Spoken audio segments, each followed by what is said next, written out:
Hello friends, வணக்கம். Once again welcome to my channel Z250. இன்னைக்கு Kawasaki பைக்கில் air filter எப்படி சேஞ்ச் பண்ணுறதுன்னு பார்க்கலாம். இன்றைக்கி நான் சேஞ்ச் பண்ண போகிற பைக்கு Kawasaki Z250. இது வந்து நேக்கு type sports bike. Ninja 300, Ninja 400 இதெல்லாம் பார்த்தீங்கன்னா full fairing sports bike. Ninja 300 இருந்தாலும் சரி, இல்லை ஃபுல் ஃபேரிங் பைக்காக இருந்தாலும் சரி, நேக்கு டைப்பு நம்ம பல்சர் 150 NS 200. ஸோ இது மாதிரி இந்த பைக்காக இருந்தாலும் சரி, ஏர் ஃபில்டர் அப்படிங்கிறது கொஞ்சம் ஈஸியாக சேஞ்ச் பண்ணுற மாதிரி தான் கொடுத்துருப்பாங்க. ஃபுல் ஃபேரிங் பைக்கில் சில இதில் பார்த்தீங்கன்னா சைடு பேனலில் கொடுத்துருப்பாங்க, இல்லாட்டி டேங்க் அடியில் கொடுத்துருப்பாங்க. ஸோ நீங்கள் வந்து ஏர் ஃபில்டர் சேஞ்ச் பண்ணுறது அப்படின்னா எங்கே லொக்கேட் பண்ணியிருக்காங்க, ஏன்னா ஒவ்வொரு பைக்குக்கும் வந்துட்டு லொக்கேட் பண்ணியிருக்க ஏர் ஃபில்டர் லொக்கேட் பண்ணியிருக்க லொக்கேஷன் வந்து மாறும். ஸோ நீங்கள் பேனலை ரிமூவ் பண்ணுறதும் பைக் தகுந்த மாதிரி கொஞ்சம் சில வேரியேஷன் இருக்கும். ஸோ அது மட்டும் எப்படிங்கிறத நீங்கள் பார்த்துக்கிட்டு ஏர் ஃபில்டரை வந்து ஈஸியாக நம்ம சேஞ்ச் பண்ணலாம்.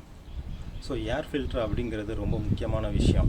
பார்த்திங்கன்னா நம்ம இந்த ஸ்போர்ட்ஸ் பைக்கு இந்த மாதிரி ஹை ரெவல்யூஷன் இருக்க ஹை ஆர்பிஎம் உள்ள பைக்ஸ்லாம் பார்த்திங்கன்னா ஏர் ஃபில்டர் வந்து நம்ம கரெக்டாக ப்ராப்பராக மெயின்டைன் பண்ணணும்.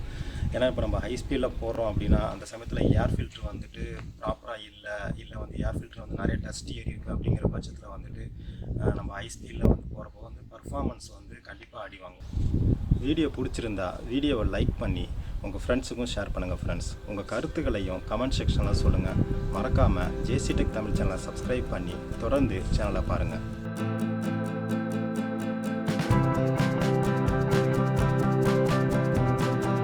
ஏர் ஃபில்டரில் பார்த்தீங்கன்னா மெயினாக வந்து 2 டைப் ஏர் ஃபில்டர் இருக்குது. ஒன்று sponge type air filter, so இந்த மாதிரி. இன்னொன்று பார்த்தீங்கன்னா பேப்பர் ஏர் ஃபில்டர்னு சொல்லுவாங்க, அது வந்து ட்ரை ஏர் ஃபில்ட்ரு அப்படின்னு சொல்லுவாங்க.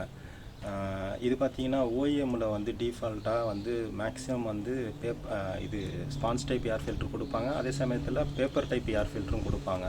பட் ஆனால் நீங்கள் வந்து உங்கள் ஓஎம் வந்து டிஃபால்ட்டாக பைக்கில் வந்து என்ன யூஸ் பண்ண சொல்கிறாங்களோ, ஃபார் எக்ஸாம்பிள் வந்து நீங்கள் sponge type air filter use பண்ண சொன்னாங்கன்னா ஸோ அதை யூஸ் பண்ணுங்கள். அது இல்லாமல் நீங்கள் வந்து ஏர் ஃபில்ட்ரு, அதாவது இப்போ ஆஃப்டர் மார்க்கெட்டில் வாங்கி ஃப்ரீ ஃப்ளோ ஏர் ஃபில்ட்ரு, இப்போ கேஎன் ஏர் ஃபில்ட்ரு இதெல்லாம் பார்த்தீங்கன்னா இந்த ஸ்பான்ஸ் டைப் ஏர் ஃபில்டரை விட அதிகமான ஏரை வந்து இன்ஜினுக்கு கொடுக்கும். ஸோ அது வந்து ஆக்சுவலாக வந்து இன்ஜினுக்கு கெடுதல்.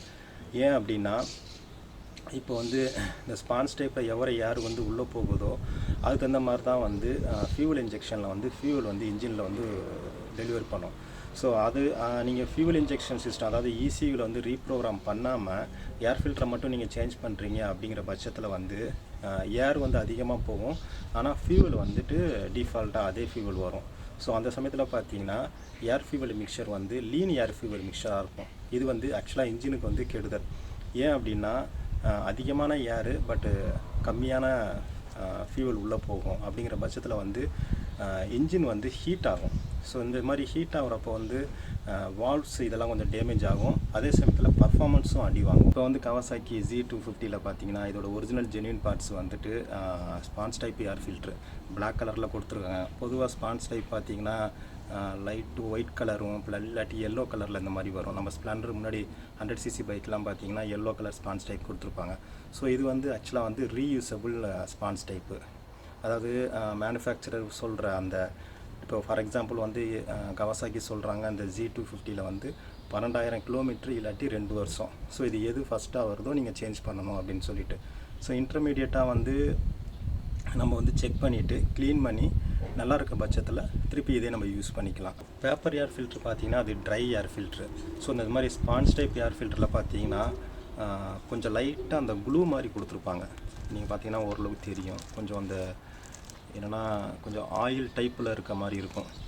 ஸோ இது எதுக்காக அப்படின்னு பார்த்தீங்கன்னா வெளியே இருக்க நம்ம காற்று வந்து இன்ஜினுக்குள்ளே போகிறதுக்கு முன்னாடி வந்து அதில் இருக்க அந்த டஸ்ட்டு பார்ட்டிக்கல் இதெல்லாம் வந்து இந்த கொஞ்சம் ஆயில் டைப் இருக்கிறதுனால வந்து இதில் ஒட்டிக்கும். Kawasaki மெயின்டெனன்ஸு அவங்க வந்து சொல்கிறது வந்து பார்த்திங்கன்னா 12,000 கிலோமீட்ரு இல்லை அப்படின்னா 2 இயர்ஸ் ஒன்ஸ் வந்து நீங்கள் மாற்ற வேண்டியது இருக்கும். ஸோ ஓரளவுக்கு வந்து நான் ஹைவேல தான் ஓரளவுக்கு நான் யூஸ் பண்ணியிருக்கேன். அதே மாதிரி பார்த்தீங்கன்னா டஸ்ட் ஏரியாவில் அந்தளவுக்கு ட்ரைவ் பண்ணல அப்படிங்கிறதுனால நான் கம்ப்ளீட்டாக அந்த 12,000 ஆக்சுவலாக ட்ரைவ் பண்ணியாச்சு. அதுவும் ஆல்மோஸ்ட் வந்து ஒரு 2 இயர்ஸ் பக்கம் வந்திருக்கு. ஸோ அவங்க சொல்கிற அந்த மேக்ஸிமம் லிமிட் வரையும் நான் யூஸ் பண்ணிவிட்டு இப்போ வந்து நான் புதுசாக சேஞ்ச் பண்ண போகிறேன். சில நண்பர்கள் பார்த்தீங்கன்னா ஏர் ஃபில்ட்ரு வந்துட்டு இன்ஜின் பர்ஃபார்மன்ஸ் இன்க்ரீஸ் பண்ணணும் அப்படின்னு சொல்லிட்டு சேஞ்ச் பண்ணுவாங்க. ஆக்சுவலாக பார்த்தீங்கன்னா ஏர் ஃபில்டரை மட்டும் நம்ம சேஞ்ச் பண்ணுறதுனால இன்ஜின் பர்ஃபார்மன்ஸ் கண்டிப்பாக இன்க்ரீஸ் ஆகாது. ஸோ அதே மாதிரி வந்துட்டு நம்ம ஆஃப்டர் மார்க்கெட் ஏர் ஃபில்ட்ரு இல்லை ஆஃப்டர் மார்க்கெட் எக்ஸாஸ்ட்டு, ஸோ இதை யூஸ் பண்ணால் என்னென்ன ப்ராப்ளம்ஸ் வரும், இதை மாற்றலாமா இல்லை மாற்றக்கூடாதா, மாற்றும்போது என்னென்ன பண்ணணும், ஸோ இதை பற்றி நான் கம்ப்ளீட்டாக டீட்டெயில்டான வீடியோ நான் போஸ்ட் பண்ணியிருக்கேன். லிங்க் வந்து நான் டிஸ்கிரிப்ஷனில் கொடுத்துருக்கேன். இந்த வீடியோ பார்த்துட்டு நீங்கள் செக் பண்ணி பாருங்கள். ஸோ இங்கே பார்த்தீங்கன்னா ஃப்ரெண்ட்ஸ், இதான் வந்து bike right side. So right side தான் வந்துட்டு அந்த சைடு பேனலுக்குள்ளே வந்து ஏர் ஃபில்ட்ரு வந்து கொடுத்துருக்காங்க. அதை நம்ம அக்சஸ் பண்ணுறதுக்கு வந்துட்டு ஃபஸ்ட்டு இந்த பேனலை வந்து ஒரு சின்ன அலைன் போல்ட்டு கீ யூஸ் பண்ணி, நம்ம அலைன் கீ யூஸ் பண்ணி இதை ரிமூவ் பண்ணிவிட்டு ஃபஸ்ட்டு இதை ரிமூவ் பண்ணோம். அதுக்கப்புறம் பார்த்திங்கன்னா இதுதான் ஏர் ஃபில்ட்ரோட கவரு. ஸோ இங்கே வந்துட்டு 1 2 இதுக்குள்ளே இன்னொரு ஸ்க்ரூ இருக்கும், ஸ்டார் ஸ்க்ரூ டைப்பு. ஸோ அதை வந்து நம்ம மூணு ஸ்க்ரூவையும் ரிமூவ் பண்ணதுக்கப்புறம் இந்த ஏர் ஃபில்ட்ரு கவரை ரிமூவ் பண்ணோம் அப்படின்னா ஏர் ஃபில்ட்ரு வந்து இங்கே லொக்கேட் பண்ணியிருப்பாங்க. அதை வந்து நம்ம சேஞ்ச் பண்ணலாம்.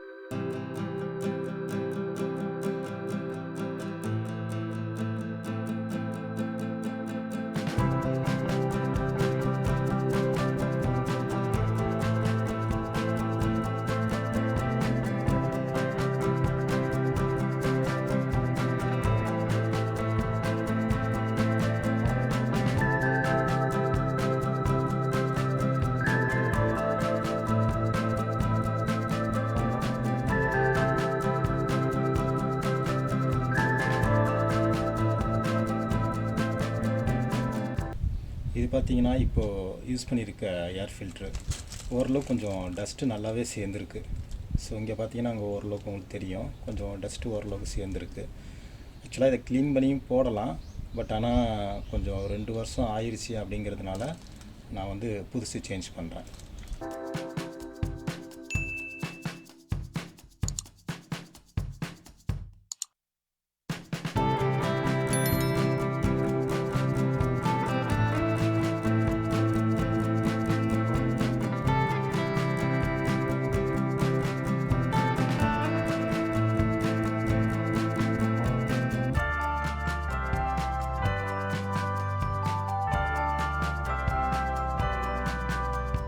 யூஸ் பண்ணதுக்கப்புறமேட்டுக்கு கொஞ்சம் டஸ்ட்டு பார்த்திங்கன்னா நல்லாவே சேர்ந்துருக்கு.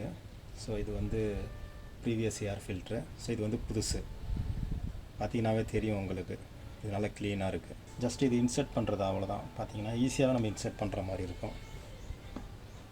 நம்ம பல்சர் 150 இதில் பார்த்திங்கன்னா ஆல்மோஸ்ட் இது சேம் டைப்பில் தான். நம்ம 2 சைடும் வந்து பிளாஸ்டிக்கு ஃப்ரேம்னால் வந்து இதை ஹோல்டு பண்ணியிருப்பாங்க. ஸோ இது பல்சர் 150லேயும் ஆல்மோஸ்ட் இது சேமாக தான் இருக்கும், இதே மாதிரி தான் இருக்கும்.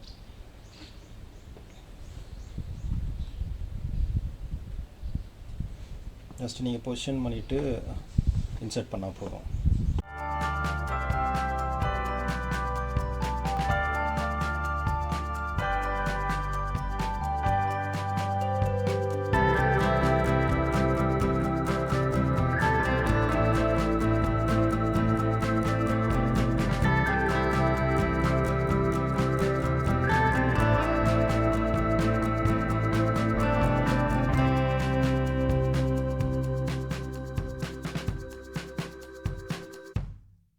ஸோ முடிந்த அளவுக்கு பார்த்தீங்கன்னா ஓஎம் சொல்கிற இப்போ இந்த ஸ்பான்ஸ் டைப் சொல்கிறாங்க அப்படின்னா சேம் அந்த ஒரிஜினல் ஜென்யூன் பார்ட்ஸ் வந்து யூஸ் பண்ண ட்ரை பண்ணுங்கள்.